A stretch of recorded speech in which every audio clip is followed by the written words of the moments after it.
The hidden truth about what motivates the dental consumer. Sure, you understand their teeth, but do you understand their minds? Before you build your marketing plan, you have to know whom you're targeting. It's the foundation of any successful marketing. You need to understand how your audience thinks, what they respond to, and what motivates them to pick up the phone and make an appointment.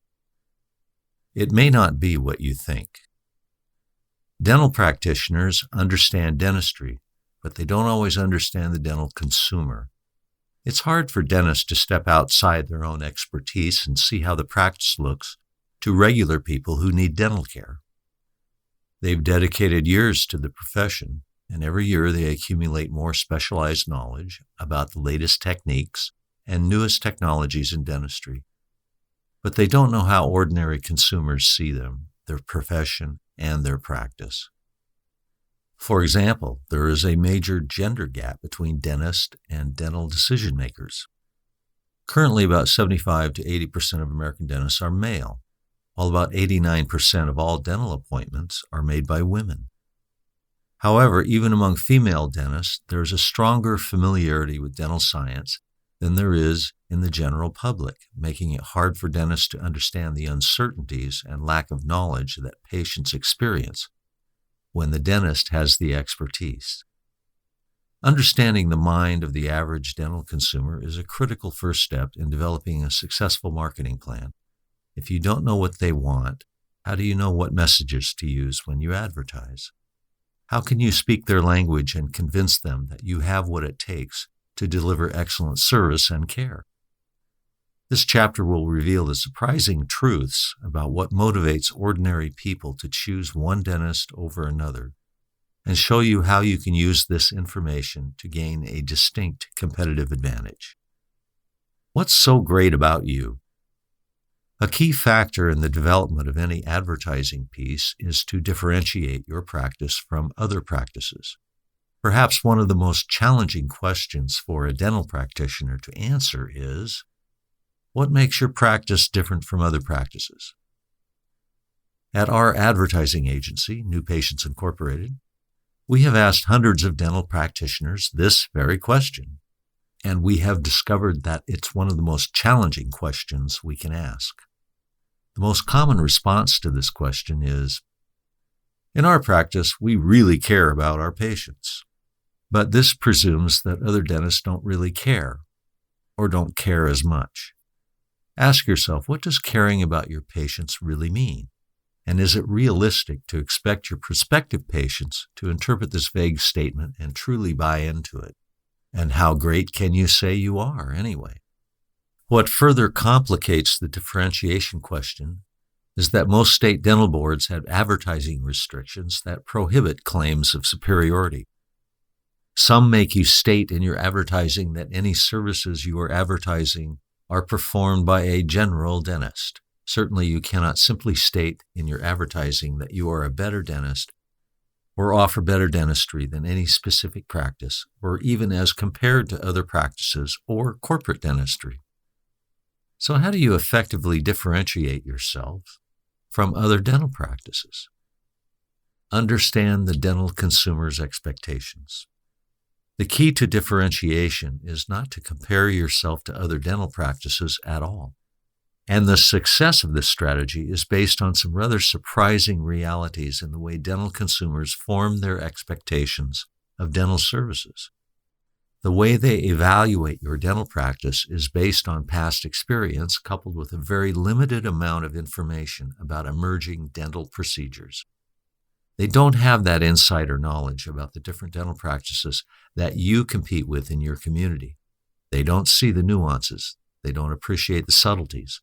They don't come anywhere near your level of understanding.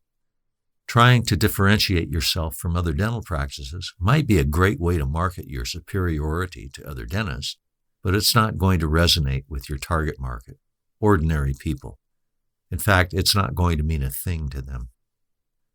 However, there is a clear answer to the differentiation question, and one that can prove very effective. You don't state how you are different from doctor competitor across the street. Rather, you state how you are different from what the consumer expects most dentists to offer. Once you understand the expectation the patient is bringing to the dental selection decision, you need to exceed that expectation. Never underestimate the consumer's ignorance, because the vast majority of dental advertising is just not effective. Most people in the general public have no idea how to articulate or to identify what a good dentist is. Many fall into the trap of thinking that the dentistry they will receive at any practice they visit is virtually identical. Dental care for them has become nothing more than a commodity, a service with no qualitative difference, no matter who offers it. For those who hold this belief, the choice of a dentist is a matter of price, location, and the general personality of the dentist. Most will simply choose the most geographically convenient dentist that participates in their insurance plan. This is not to say they believe all dentists are the same. They know better than that. But it does mean they really don't have the ability to effectively define what a good dentist is. Answer the question they really want to ask you. Put yourself in the mind of the prospective patient. Maybe they've just recently moved, or they aren't satisfied with the quality of the relationship they have with their current dentist. Maybe they've just broken a tooth. They call your practice and ask, "Are you a good dentist?" Well, not exactly. That's the question they would like to ask, but they know that is the one that they can't reasonably ask, and one that can only be answered in the affirmative. So they have to ask another question, one that's more acceptable, more objective, and which they believe will allow them to evaluate your practice. And if you are in any proximity to the front desk when patients ask these kind of questions, you'll probably guess the most popular one. How much does insert dental procedure here cost? Of course, dentists usually train their staffs very well to answer that question with, "It depends, why don't you come in and we can examine you?" That's the quote-unquote right way to handle these calls. But in reality, patients are often looking for the answers to deeper questions. And by providing this answer, you are really telling the patient that they can't get much information until they commit themselves to sitting in your chair and allowing you to examine them. It's not about rock-bottom prices. So when dozens of potential patients call your office to ask about prices, don't make the mistake of thinking that's what really matters to them. Take a look at most dental advertising you see around you. It focuses on price, and it focuses on the personality and professional accomplishments of the dentist. But the real gap that is taking place is this. The patient wants to ask you if you're a good dentist, but doesn't know how. And if you are like most dentists, you haven't got the right answer to the "Why are you a better dentist than the other dentist who may be closer to my house or cheaper than you?" question. In the absence of either party being able to identify what is a good dentist, how can we expect the public to identify, qualify, or better yet, to pay any price premium over zero for higher quality dental care? Note, if you are confident that you are the lowest priced dentist in town, then maybe you can simply stop reading and start advertising your prices until a competitor undercuts you and prices lower. To understand what consumers want, put yourself in their shoes. While price is an important consideration for most patients, low price isn't the sole deciding factor in choosing a dentist. So what is the critical differentiator that can raise your practice above your competitors? The answer lies in a little soul searching. As a dentist, you are well qualified to answer the question, what makes a good dentist? Your criteria are more sophisticated and your qualifications are more advanced than those of the general public. In fact, you have probably been asked by your patients to help them find a good dentist when they moved away or needed emergency care you couldn't provide. You know what makes a good dentist. However, if you're like many of our clients at New Patients Inc., you may need some help in articulating that knowledge in language that makes sense to ordinary people and that inspires their trust and confidence. This is probably a good place to share a particularly effective script that we have used for hundreds of our clients. It's a script that helps them stay focused on the truly important elements of their practice and a basic message that carries into their marketing message and their patient communications. It is a letter from the dentist to the reader, and it goes something like this. Dear friend, I'm a dentist, but like everyone else, my teeth need regular care to preserve them and make them as attractive as possible. So just like everyone else, I go to the dentist to receive many of the procedures I deliver to my own patients.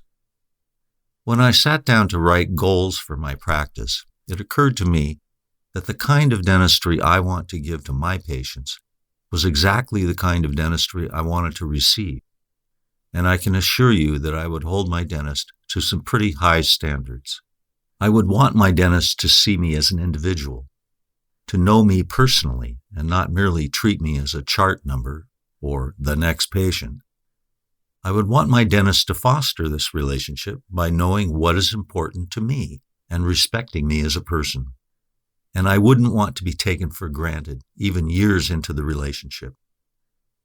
Although I am probably as brave as the next person, I'd prefer, naturally, not to experience discomfort during my dental visit. I would want my dentist to have genuine concern for my comfort before, during, and after my treatment. I would want my dentist to have thoroughly mastered pain-free dental techniques. Maybe I'm spoiled, but I get annoyed if I have to do too much waiting. I'd much prefer it if my dentist and staff were ready for me when I arrived, and I would really like it if I were the only patient there, so the doctor and staff could give me their full attention. I'm a stickler for quality. I'm even willing to pay a little more if I am receiving top-of-the-line treatment. These teeth are the only ones I'll ever have, so I wouldn't choose my dentist because his or her fees were the lowest. I would choose a dentist who could provide me with the highest level of care, which is what I feel I deserve. I would appreciate someone who is painstakingly accurate in all the details of my treatment. So what I want as a dental patient is what I hope you want, because the result of this kind of treatment is my true goal, optimal dental health and appearance. If you want this kind of care, I would be happy to be your dentist. Well, you get the idea. It's a simple message, delivered in straightforward language, but it's incredibly effective. And you have that simple but effective message to deliver about your own practice. Think of what you would want to know about a dentist if your family member or close friend in another place was asking for advice. Then, as you explain your idea of what would make a good dentist, you can talk about how that is the dentist you strive to be every day in your practice. How credibility can boost your marketing results. In 21st century American society, people have a resistance to puffery and self-promoting statements. If you put out a statement saying, Dr. John Gentle, the best dentist in the West, not only would it violate your state advertising regulations, but it would also do your practice more damage than good. You can get better mileage by saying that the ideals of a good dentist, which you have defined, are the ideals that you strive towards daily in your practice, and the reasons you became a dentist. The important thing to remember is that you are defining what is a good dentist. This is information that you can share with the public, and it's information they desperately want to hear. The fact is that ordinary people are looking for guidance on how to choose a dentist. It's an important decision, and they know it. Anyone who can help them make an informed choice that they can feel confident about will have their undying gratitude. Here's an example. Despite the fact that the other authors of this book are clearly in the advertising business, we are constantly asked by our friends and acquaintances to recommend a good dentist. Really. Sometimes we wonder, wouldn't they assume we will just refer them to the nearest paying client of ours? But strangely enough, they don't. This is partly because people are so motivated to find a lead on a good dentist that they'll set aside those suspicions. It's also because when we talk about the kind of marketing we do, we inevitably start talking about things that we encourage in our clients, things like continuing education, implementation of technology, and interpersonal skills. People hear these things and think, that sounds like a good dentist, and they sure would like to have a good dentist in their lives. Why the public will take dental advice from a paid actress. The public's need for guidance on choosing a dental care provider can perhaps explain part of the success phenomena of 1-800-DENTIST. While we personally admire the success of this business, and we know that thousands of people have been referred by this service, we've asked the question, why would people call an advertising agency to choose a dentist? Does this puzzle you too? We suspect that the spokesperson they see establishes some kind of believability that the person knows what a good dentist is and will recommend you to this dentist for free. At some level, the audience knows that the spokesperson is an actress and the service is referring only dentists who pay to advertise. But because there is so little clear, straightforward information out there about how to define a good dentist, this service is amazingly as close to genuine, meaningful information as most people can get. If you were to design an advertising campaign for your dental practice centered around helping the dental public ask the right questions in terms of what makes a good dentist, and then answering those questions, you would be more than halfway towards marketing success. You'd be leagues ahead of the vast majority of American dental practices. What do consumers really want in a dentist?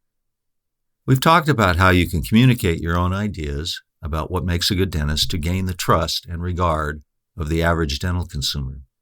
But it's also important to know what's going on in the consumer's mind. What are some of the elements they identify as important?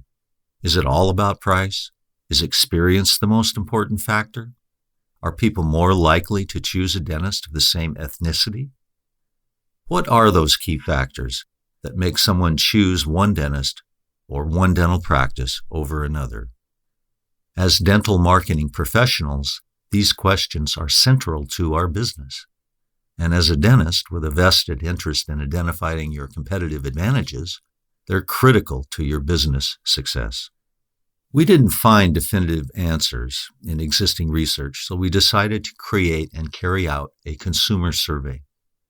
We surveyed people across a broad range of demographic variables to determine which attributes were most important to them in choosing a dentist.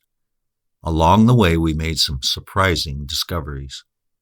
We'll share the results with you in the second half of this chapter, and we'll show you how you can use the information to create marketing campaigns that truly speak to the needs of dental consumers. What's more important, expertise, low prices, or a fancy office? In designing the survey, we prioritized a list of attributes that our years in dental marketing told us were important to consumers. These attitudes included the following: price, experience of the dentist, ethnicity of the dentist, geographic convenience, how the dentist is known, whether through referral or by advertising, technological adaptation of the dental practice, relevant specialization of the practice, such as family dentist, cosmetic dentist, etc., spa-like office amenities or modern comfort features in the office. Of course, if you asked someone, are these important factors to you, the answer would be yes for every single one. Who wouldn't prefer that their dentist has the most experience of any dentist in town, has an office that looks like it was designed by a top interior designer, is equipped with the most modern technology, is recommended by their best friend, is located right next door, and offers the lowest price in town? Sure, sign us up too. That's why our survey implemented a methodology that allowed respondents to implicitly express the comparative importance they placed on each of these attributes. Using a research methodology called Conjoint Analysis, we put together bundles of attributes about a hypothetical dental practice and asked the respondents to rank from 1 to 100 how appealing such a dentist might be. A sample bundle would be: Dr. Sample has more than 10 years of experience. You found Dr. Sample during an internet search. Dr. Sample is of your ethnic background. Dr. Sample is not a participating provider with your insurance plan, but his fees are in the lowest quartile of fees charged by area dentists. Dr. Sample is within a 5-minute drive from your office or home.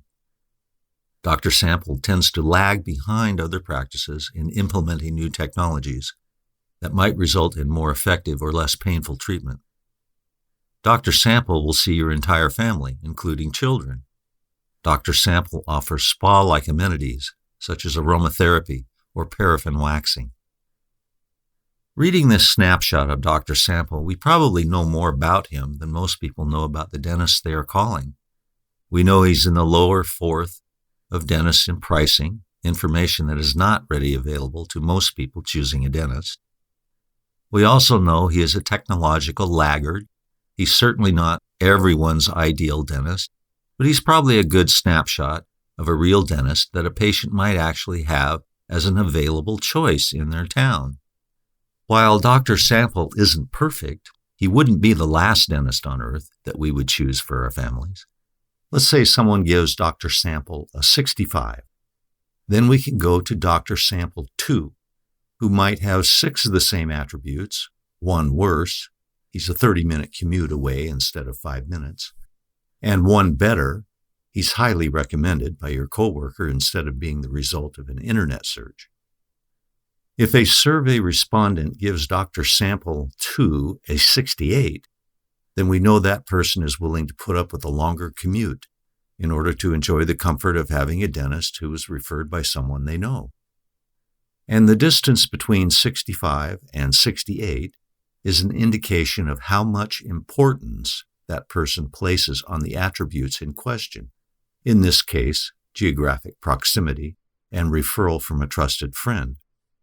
In our survey, we prepared 23 different bundles of attributes over our 8 variables.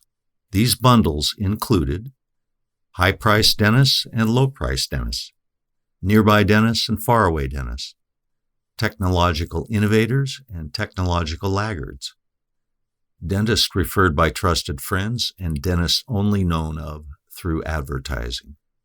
We also asked respondents for qualifying income, age, and ethnic demographic information, allowing us to assess differences in responses among the young and old, high-income and low-income earners, and among ethnic minorities. We'll get into these differences a bit later. When all the survey results were in, we tabulated them using regression analysis, a methodology that allowed us to clearly identify the varying strengths of each attribute being measured. By developing meaningful survey questions, bundling key attributes through conjoint analysis, and carefully calibrating them using regression analysis, we built a clear picture of the preferences the average consumer indicates when selecting a dental care provider. And here is the resulting attribute list in descending order of strength. Price, 34.7%. Implementation of technology, 18.6%. Geographic convenience, 12.2%. How they know of the dentist or referral, 9.9%. Spa-like amenities, 6.8%. Ethnicity, 6.2%. Years of experience, 5.8%. Suitable specialization like cosmetic or family, 5.8%. These percentages reflect the highest score that we could give for the most desirable attribute and can best be thought of as the percentage makeup of Dr. Ideal. For example, if our sample dentist offered the best available prices, which for the purposes of this survey was defined as being a participating provider for the survey taker's insurance plan, then that doctor would be 34.7% of the way toward being the ideal doctor. If the doctor had the highest score in the implementation of technology, then the doctor was 18.6% on the way to ideal. On the surface, these results supported our initial predictions. We would have guessed that price was the strongest motivator, and sure enough, dentists in the highest quartile of pricing were heavily penalized regardless of what else was going on in the practices.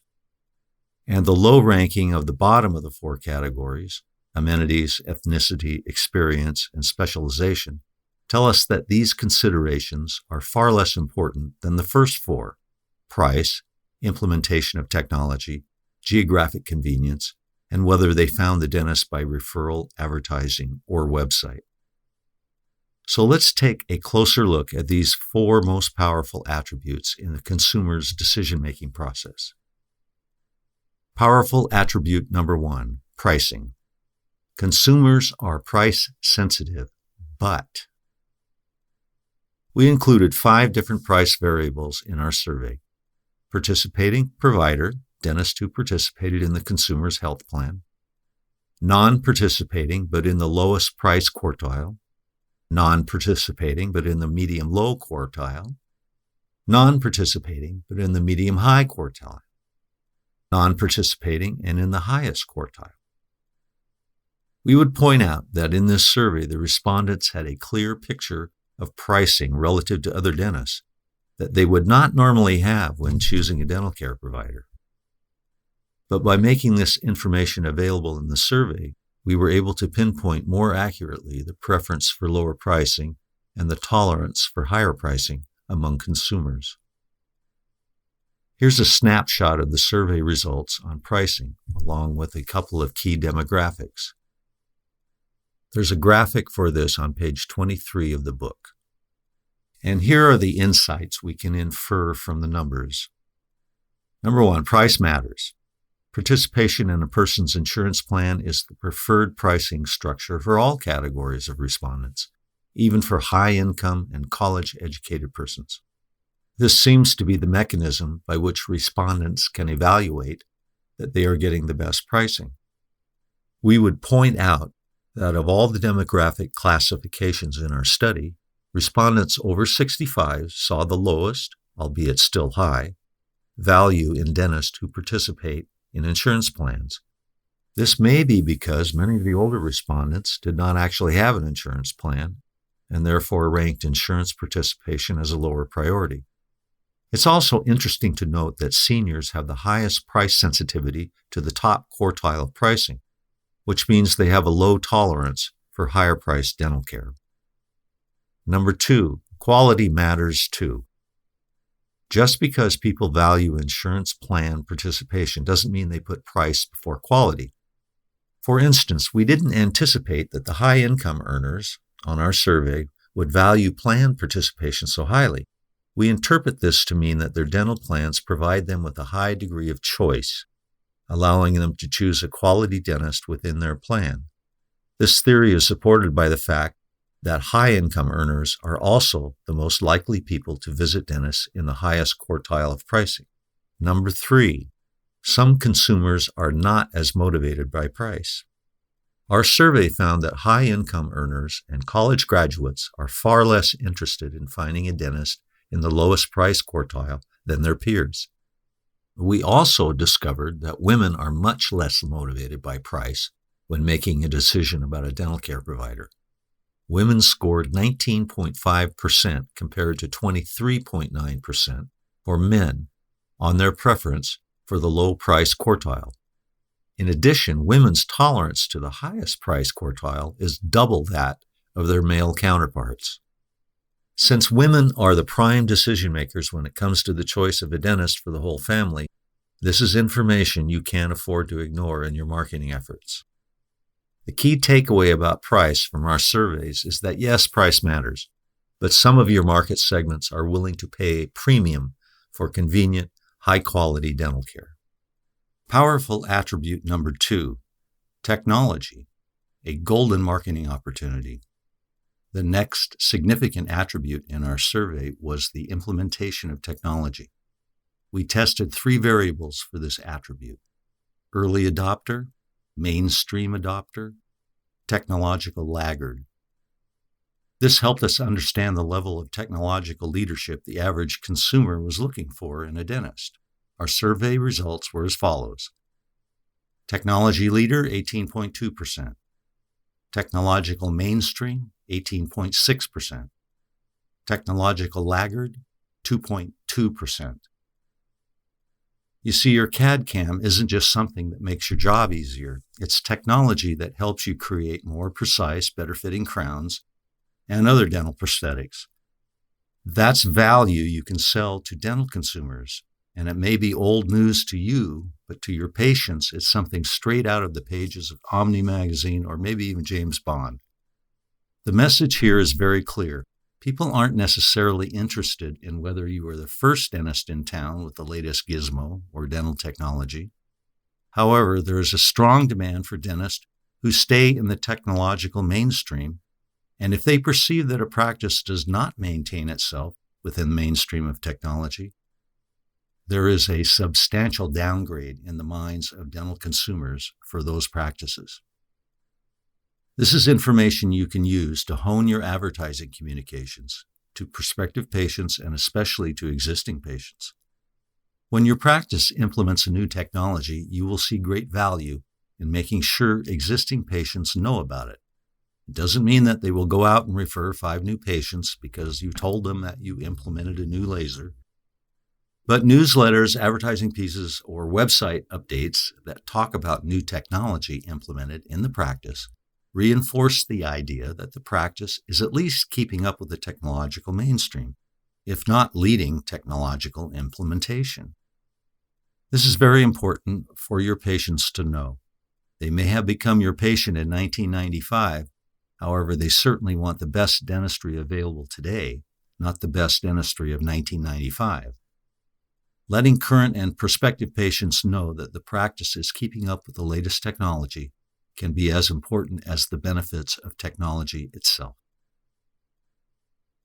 We explored the impact of technology on dental consumers' decision-making even further in our survey by examining 6 selected technologies: one-day crowns, mouthpieces that inhibit migraines, one-visit whitening, invisible braces, dental implants, periodontal lasers. After describing each technology, we asked respondents a series of questions. Their responses were pure marketing gold. Take a look at the numbers below, and this graphic can be found on page 25. As you can see, the level of knowledge among consumers about these dental technologies is surprisingly low. Their survey responses reveal the educational opportunity you have in presenting new technologies to your community. Over 3/4 of our survey respondents learned something new when we told them that there was such a thing as one-day crowns, for example. 2/3 of our survey respondents learned something when told about the benefits of periodontal lasers and their ability to arrest gum disease and head off gum surgery. And what really surprised us was the high number, 14 to 15%, of respondents who said they would actually consider switching dentists for one-day crowns or laser periodontal treatment. Of course, these are hypothetical cases. The respondents to these questions may not actually need a crown or be diagnosed with gum disease. But whether you look at the 14 to 15% of the respondents who said they would consider switching dentists for these technologies, or the 24 to 25% who said now that they knew of these technologies, they would consider them important in choosing a new dentist, one thing is clear. If you have these technologies, it is clearly to your advantage to describe their benefits and let people know that you have them. Powerful attribute number 3, geographic proximity. Cast your marketing net a little wider. The next component in our survey was geographic proximity. Since we know that geographic distance is measured in blocks in major metropolitan areas, minutes in suburbia, and miles in rural America, we used the attributes very close, reasonably near, and far in order to describe distance. Our survey results showed that immediate proximity is not as important as you might think. Here are the numbers. Very close, 11.9%. Reasonably near, 12.2%. Far, 4.7%. The difference between very close and reasonably near is not significant. People are willing to commute a reasonable distance, with reasonable being defined by their own measurements of what is near and what is far, in order to visit a dentist. This suggests that as you consider the marketing of your practice, you can spread your message further afield and reach a wider group of potential clients than you might think. This survey finding has particular relevance to decisions you may choose to make about marketing channels with broader geographic distribution, such as radio, television, or larger circulation newspapers. However, keep in mind that you are at a quantifiable disadvantage when you market your services to people who consider your practice to be a far distance. Even more important, our survey findings show that although being far from potential clients is a significant disadvantage, it's not nearly as detrimental as being high-priced or lagging in the implementation of technology. If you believe your practice can compete on these points with practices in a more distant community, you may find success by marketing to these areas. Powerful attribute number 4, referrals. Referrals are not as powerful as you may think. The fourth most significant attribute measured in our survey was the way in which the respondent heard of the practice. In determining the variables to measure, we considered the most common ways in which patients generally hear of a practice: referral by a friend, advertising, or a website search. We discarded overall reputation as a valid testable attribute because it is made up of advertising and general referrals and word of mouth. When developing the survey, we expected consumers to place a high premium on having a practice referred by a trusted friend or family member. However, the results surprised us. Here are the actual figures. Referred by a friend, 9.9%. Advertising, 5.9%. Website, 5.7%. The numbers show us that, contrary to our predictions, people don't place a very high premium on the referrals of their friends and coworkers. Remember, what we're saying here is that if a friend refers your practice to a potential patient, you are 9.9% of being the way to their ideal dentist. Although our survey respondents did demonstrate a preference for a referral, it doesn't count for nearly as much as some of the other factors we studied already. Here's a story that provides some insight into why referrals are a much weaker attribute than most of us think. One of the authors of this book participates in an alumni email community from his school. Participants use the email list to do everything from selling their old vehicles to networking for their next job to finding service providers. Recently, someone had relocated to the city where the school is located and asked the list for the recommendations for a good dentist. Sure enough, this very active alumni list did not fail to deliver, and there were 46 respondents to this request to recommend a dentist. So far, so good. But take a look at some of the more articulate comments accompanying these recommendations. Number 1, Dr. R is excellent. He is located at the corner of. Number 2, I highly recommend Dr. V in. Number 3, Dr. O is an alum. He does cleanings himself, and he's located. Number 4, try Dr. W at the dental spa. Number 5, for the last 15 years, I've been happy with Dr. S, who was referred to me by a coworker. Number 6, I highly recommend Dr. M.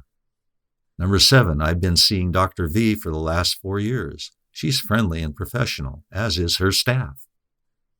Number 8, my father was a dentist, and I think Dr. D is very good. Number 9, Dr. W is the best. Number 10, Dr. H is experienced and a true professional. I still get compliments from her work. Number 11, Dr. R is the nicest guy and has transparent pricing. Number 12, I've always been satisfied with the results of calling 1-800-DENTIST. Number 13, great skills and bedside manner. I can't speak highly enough of Dr. M. And number 14, I have the world's greatest dentist, Dr. P. He's right here in town, and I wouldn't go anywhere else even if I had to pay full price. They're also good about billing your insurance company and all that. Not very illuminating, are they? These referrals are from educated professionals who are truly willing to share their own positive experiences. But do you think they offer enough information for the person asking for a referral to make an informed choice? What do these comments actually tell us about these dentists?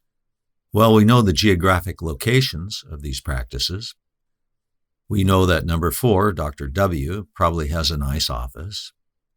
I would guess that number 5, Dr. S, has a bunch of experience, the 7th ranked attribute in our survey. The full names of the dentist, we use initials to protect their privacy, might give you an idea of the ethnicities of some of these dentists, if that matters. And we might conclude that number 14, Dr. P, has an adoring girlfriend. Delving further into the efficacy of these referrals, only 7 out of 46 were accompanied by website URLs, and that includes the 1-800-DENTIST referral. This means that the person who receives the referral has no way of learning anything more about the dentist, the services offered, the facilities, or anything else without picking up the phone and asking, how much does an insert dental procedure here cost? No wonder potential patients rank referrals lower than you might expect. They're virtually useless. Most people who refer a dentist can't articulate what makes them a good choice and can't provide the basic follow-up information needed to allow someone to learn more about the practice and make an informed decision. Note, this is one of the reasons why it's so important to let your current patients know about your website and keep reminding them that it's there. Later in this book, we will be talking about ways for you to do a better job of educating your existing patients about the value of your service, which reinforces their own satisfaction and also helps them to become more effective referrers for your service. But for now, the takeaway is that word of mouth is not the powerful business force you may have thought it was. Slicing and dicing, using survey data to market to specific groups. As you can see, the results of this survey offer you some great insights into the mind of the dental consumer. And even if you've been a dentist for decades, you've probably learned something new about the way your potential patients think and what's important to them. The information also offers some insights into specific patient subgroups, insights that may give you ideas for new ways to market your practice. We fully expect that the results will offer you unique opportunities to use marketing to drill down and target specific age, income, and gender demographics. For instance, let's take a look at ethnicity for a moment. We were very curious about this variable. We allowed respondents to demonstrate a preference for dentists of the same ethnicity or of a different ethnicity. Understanding the nature of a multicultural America, complete with perceived culture and sometimes language barriers, we were curious to know whether having a dentist of the same ethnicity, and presumably one who speaks your preferred language, had much impact. This is the survey data we collected. Dentist is of the same ethnicity, 6.2%. Dentist is of different ethnicity, 2.5%.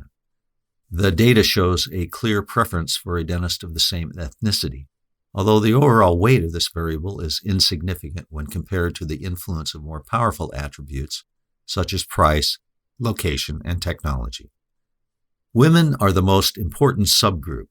Even the most elementary dental advertising endeavors to target women because they are the primary healthcare decision makers in most families. In fact, women make up 85 to 90% of the dental appointments in America. By isolating the female-only data from our survey, you can hone your marketing efforts to address their preferences. As we mentioned earlier in this chapter, women are less price-sensitive and more concerned with the quality of dental care. So leading with low prices when marketing to this group is not a smart idea. Senior citizens are another important demographic. If you choose to target this market, it is helpful to understand their unique perspective on healthcare. As we pointed out earlier in this chapter, seniors are less insurance dependent for dentistry than any other demographic we tested. They also have the most intensive dental care needs and perhaps the greatest need to be educated about the new treatment options available to them. When advertising to this specific subgroup, you must keep those needs in mind. And remember that your main competition is the patient's expectation of dentistry, not the dental practice down the street. As people age, they may have expectations that they will lose their teeth, and that the role of the dentist is to pull out the troublesome teeth and give them dentures, just like their parents had. They almost certainly don't know about the effects of gum disease or the emerging research that ties gum disease to other serious physical conditions. As well as modifying what you communicate, you need to adjust how you communicate when marketing to seniors. The communication time frame, listening ability, and comprehension of an older person are different than that of your average 35-year-old. They absorb information more slowly, may require more information about new technologies, and appreciate a little extra courtesy and time. Sometimes simply emphasizing that you listen, or making sure that your office staff show a little extra patience on the phone and in the waiting room, can differentiate your practice and drive preference for an older audience. Below are some ways to target some prominent subgroups in your marketing communications. Using these tactics will send a positive message to people in certain demographics, signaling that you understand their needs and welcome their business. Examples including a line like "Se habla español," or whichever foreign language you speak, including symbols such as the wheelchair symbol to denote accessibility, including the equals symbol to show support for the gay community, appealing to environmentally aware patients by putting together a list of ways in which you reduce waste and energy in your practice. This can be anything from showcasing a new digital X-ray machine that doesn't use hazardous chemical developers, to not using amalgam, to saving paper by only using digital charting. This information shows current and potential clients that you're doing what you can to make the community and the planet a better place. When you target specific subgroups, taking the time to craft a message that resonates with them can really pay off, and it doesn't need to take up a lot of time and effort. If you want to discuss dental marketing topics with professionals and dentists alike, we invite you to join us at our Dental Marketing Mastery Facebook group. And if there's ever anything we can help you with, you can find us on our website, newpatientsinc.com, or you can call us at 866-336-8237. We sincerely hope this guide helps you connect with more patients who can benefit from the services you provide.